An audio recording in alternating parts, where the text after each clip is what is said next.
السلام علیکم ورحمۃ اللہ وبرکاتہ۔ الحمد للہ نحمده ونستعینه ونستغفره ونؤمن به ونتوکل علیہ ونعوذ باللہ من شرور انفسنا ومن سیئات اعمالنا من يهده الله فلا مضل له ومن يضلله فلا هادي له ونشهد أن لا إله إلا الله وحده لا شريك له ونشهد أن سيدنا وسندنا ومولانا محمدا عبده ورسوله وصلى الله تعالى عليه وعلى آله وأصحابه وأزواجه وذرياته وأهل بيته أجمعين، أما بعد فأعوذ بالله من الشيطان الرجيم، بسم الله الرحمن الرحيم. إنما يعمر مساجد الله من آمن بالله واليوم الآخر وأقام الصلاة وآتى الزكاة ولم يخش إلا الله. وقال الله تبارك وتعالى في القرآن المجيد: وأن المساجد لله فلا تدعوا مع الله أحدا. قال النبي صلى الله عليه وسلم: أحب البلاد إلى الله مساجدها وأبغض البلاد إلى الله أسواقها. صدق الله مولانا العلي العظيم وصدق رسوله النبي الكريم، ونحن على ذلك لمن الشاهدين والشاكرين والحمد لله رب العالمین. مسجد تو بنا دی شب بھر میں ایمان کی حرارت والوں نے، مسجد تو بنا دی شب بھر میں ایمان کی حرارت والوں نے.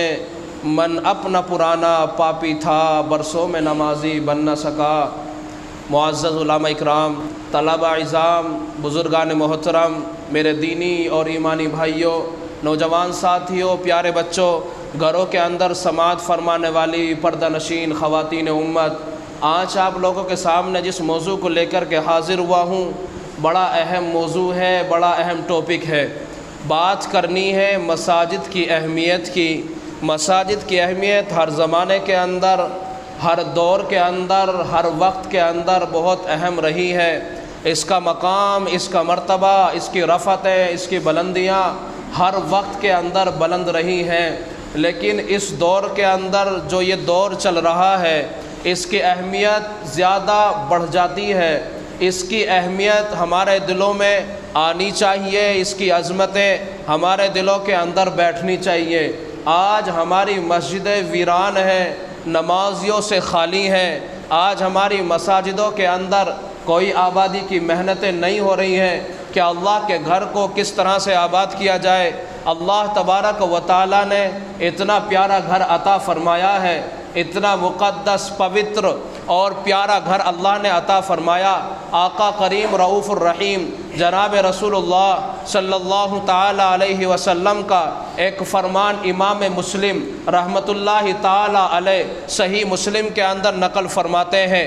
فرمایا: آقا نامدار، فخر موجودات، احمد مجتبیٰ، محمد مصطفیٰ، کالی کملی والے، مدینے کے آقا، فاطمہ کے والد، آمنہ کا دلارا، عبد المطلب کا پیارا، نبیوں کا امام، ہمارا سردار، شہنشاہ کونین، سید الثقلین، امام القبلتین، نبی الحرمین، شافی اعظم، امام الانبیاء، جناب رسول اللہ صلی اللہ علیہ وسلم نے ارشاد فرمایا: احب البلاد الی اللہ مساجدها. روئے زمین کے اوپر اگر کوئی معزز جگہ ہے، روئے زمین کے اوپر اگر اللہ کے نزدیک اگر پیاری جگہ ہے، روئے زمین کے اوپر اگر سب سے مقدس جگہیں اگر ہیں تو وہ اللہ کے گھر مساجدیں ہیں. اگر روئے زمین کے اوپر سب سے زیادہ مبغوض جگہ ہے تو فرمایا اللہ کے نبی علیہ الصلاۃ والسلام نے یہ بازار ہے. مسجدوں کا مقدس فرمانا، مسجدوں کی نسبت اللہ تعالیٰ کا اپنی طرف کرنا اس بات کو بلند کر دیتا ہے. اگر کسی بندے کے بارے میں معلوم کرنا ہے اس کا تعلق کس سے ہے، فلاں خاندان سے ہے، کس کاسٹ سے تعلق رکھتا ہے، ہے, کس حیثیت کا مالک ہے, کس مقام پر ہے, کس طرح کی جاب کرتا ہے, کس طرح کا پیسہ رکھتا ہے, کس مقام کے اعتبار سے اس کو پہچانا جائے گا. بتایا جائے گا فلاں بندہ ہے, فلاں خاندان سے تعلق ہے. اور دنیا کے اندر آدمی کا حسب اور نسب اور تعلق انسان کو بڑا بنا دیتا ہے. چنانچہ کسی بندے کا تعلق کسی بڑا پروفیسر سے ہے, کسی بڑے آدمی سے ہے, اس کی نسبت جب بڑے کی طرف ہوتی ہے, مقام اس کا, اس کی عظمت, اس کی بلندی, اس کی رفعت اور اس کے مقام اور مرتبے کو لوگوں کے درمیان میں بڑھا دیا جاتا ہے. اس کو عزتیں دی جاتی ہیں, اس کی رسپیکٹ کی جاتی ہے, اس کو مقام دیا جاتا ہے, اس کی لوگوں کے دلوں کے اندر عظمتیں ہوتی ہیں. لیکن یہی گھر, یہی زمینیں, وہ حصے جو اللہ کے گھر کے لیے استعمال ہوتے ہیں, جب اللہ کی طرف جاتی ہے, جب ان کی نسبتیں رب العالمین کی طرف پہنچتی ہیں, جب اس کی نسبتیں تمام جہان کے کائنات اور خالق موجودات کی طرف پہنچتی ہے, جب ان کی نسبتیں رب العالمین کی طرف جاتی ہیں, قرآن مجید میں اللہ تعالیٰ فرماتا ہے وَأَنَّ الْمَسَاجِدَ لِلَّهِ فَلَا تَدْعُوا مَعَ اللَّهِ أَحَدًا. بے شک یہ سو مساجدیں ہیں, بے شک یہ جو اللہ کے گھر ہے یہ اللہ کے لیے ہے, یہ مساجدیں اللہ کے لیے ہے. فَلَا تَدْعُوا مَعَ اللَّهِ أَحَدًا, اللہ کے ساتھ میں تم کسی غیر کو نہ پکارو, اس لیے کہ اللہ تبارک و تعالیٰ کے گھر یہ مساجد ہیں.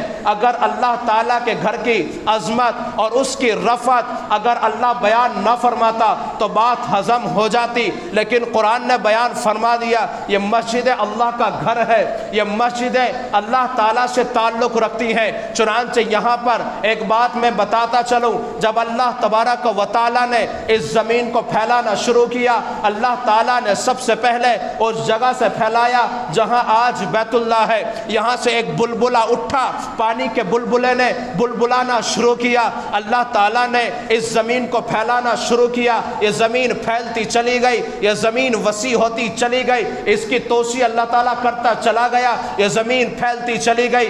ابتدا کہاں سے ہے میں پوچھنا چاہتا ہوں, آپ بتائیں گے ابتدا اللہ تعالیٰ کے گھر سے ہے, اس لیے کہ اللہ تبارک و تعالیٰ نے اس زمین کو جو پھیلانا شروع کیا, زمین کی جو توسیع فرمائی ہے وہ اپنے گھر بیت اللہ سے کی ہے. چنانچہ اللہ تبارک و تعالیٰ نے جب اپنے گھر کی جس جگہ پر بیت اللہ ہے جب زمین کو پھیلانا شروع کیا, پتہ اس بات سے چلا اللہ کے نزدیک جو بیت اللہ ہے بڑا مقام کا بڑا مقام رکھتا ہے. ان سے جو متصل ہے, اس سے جو ملی ہوئی ہے, اس مقدس زمین سے جو ملی ہوئی ہے وہ اللہ تبارک و تعالیٰ کے گھر ہے. روایت میں آتا ہے اللہ تبارک و تعالیٰ جس دن کائنات کو ختم فرمانا چاہے گا, آسمان کو بے نور کر دے گا, ستارے سارے کے سارے جھڑ پڑیں گے, سورج بے نور ہو جائے گا, زمین کو ریزہ ریزہ کر دیا جائے گا, پہاڑوں کو روئی کے گالے کی طرح اڑا دیا جائے گا. اللہ تعالیٰ آسمان کے اندر دروازوں کو کھول دے گا. وَسُيِّرَتِ الْجِبَالُ فَكَانَتْ سَرَابًا, جب یہ پہاڑ چلنے لگیں گے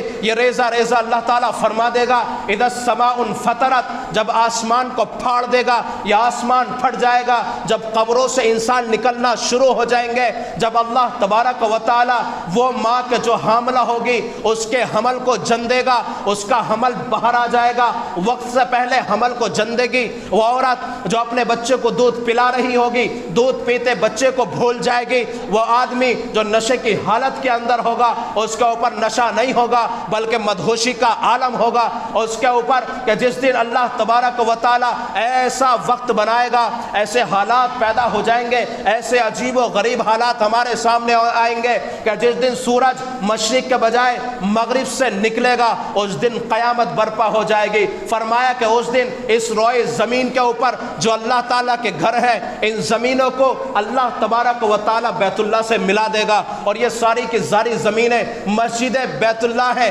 مسجدیں جتنے بھی حصے ہیں یہ سارے کے سارے اللہ تبارک و تعالیٰ اگر کسی سے ملائے گا تو وہ جنت کے ٹکڑوں سے ملا دے گا.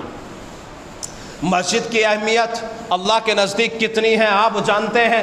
اللہ کے نبی صلی اللہ علیہ وسلم نے جب مدینہ منورہ کے لیے آپ نے رخت سفر باندھا, آپ علیہ الصلاۃ والسلام نے مکہ سے مدینہ منورہ ہجرت فرمائی. راستے میں آتے آتے مقام قباء پڑا ہے, آپ نے وہاں پہ ایک مسجد کی تعمیر فرمائی ہے. اللہ کے نبی علیہ السلام نے وہاں تقریباً 14 دن قیام فرمایا. ایک مسجد قباء کے نام سے مسجد تعمیر فرمائی.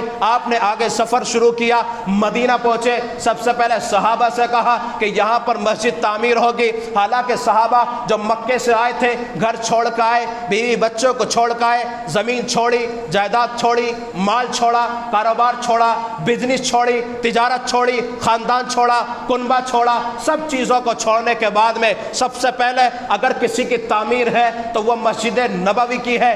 زمین خریدی گئی، نبی علیہ السلام نے بنفس نفیس اس کے اندر پتھر اٹھا کر کے لائے ہیں۔ صحابہ نے بھی مسجد کو تعمیر کیا، نبی صلی اللہ علیہ وسلم نے سب سے پہلے مسجد کی تعمیر کی ہے۔ اسلام کے اندر مسجد کا مقام و مرتبہ کیا ہے؟ یہی مساجدیں ہیں جو ہم نے تعمیر کر رکھی ہیں، لیکن صرف تعمیر کی ہے، ان کو آباد کون کرے گا اس کی فکر کرنی ہے۔ مسجد کے اندر 400 گز کی مسجد، 500 گز کی مسجدیں ہیں، 300 گز، 250 گز، 200 گز، 150 گز، 100 گزوں کے اندر مسجدیں بنی پڑی ہیں، لیکن نمازی کتنے ہیں؟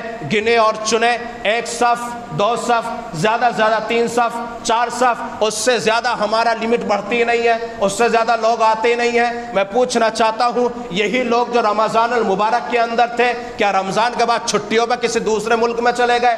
نہیں، بلکہ یہیں رہتے ہیں، وہ آتے نہیں ہیں۔ لوگ کہتے ہیں ملک ہندوستان کے اندر ظلم ہو رہا ہے۔ میں پوچھنا چاہتا ہوں، ظلم کون کر رہا ہے؟ کیا حکومت کر رہی ہے؟ کیا دوسرے لوگ کر رہے ہیں؟ جواب آئے گا حکومت کر رہی ہے۔ میں جواب دینا چاہتا ہوں، حکومت نہیں کر رہی، یہ تمہارے ظلم کا خود کا وبال ہے۔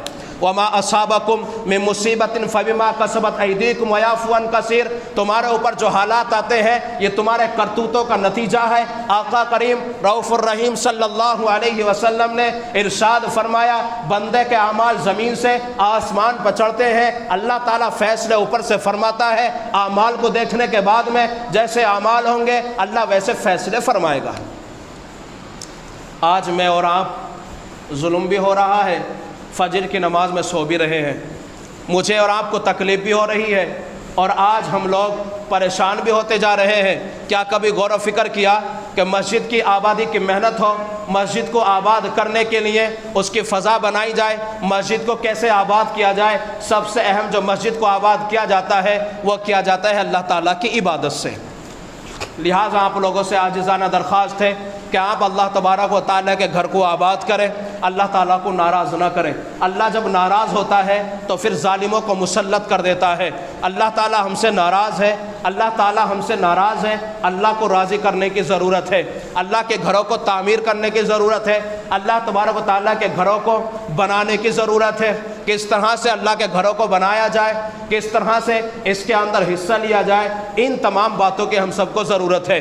جیسے مسجد کو آباد کرنے کے نماز کے اعتبار سے، ویسے ہی ہمیں اپنے بچوں کو تعلیم کے اعتبار سے قرآنی تعلیم دی جائے، ان کو دین کے بارے میں بتایا جائے، قرآن پڑھنا سکھایا جائے، صحیح طور پر ان کو دین کی لائن سے ان کو سمجھانا چاہیے۔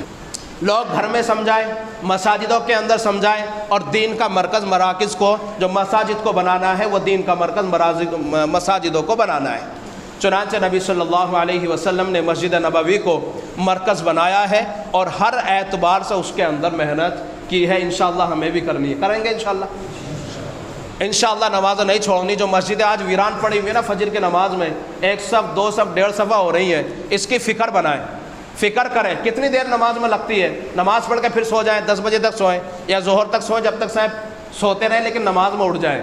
خدا کے واسطے ایسا نہ کریں، اللہ تعالیٰ ناراض ہے، سخت ناراض ہے۔ اللہ جب ناراض ہوتا ہے سب سے پہلے سجدہ چھین لیتا ہے، ٹھیک ہے؟ اس لیے اللہ تبارک و تعالیٰ کو راضی کرنے کی فضا بنائیں، اللہ تبارک و تعالیٰ سے پکی اور سچی توبہ کریں، تاکہ اللہ تبارک و تعالیٰ ہم سب سے راضی ہو جائے۔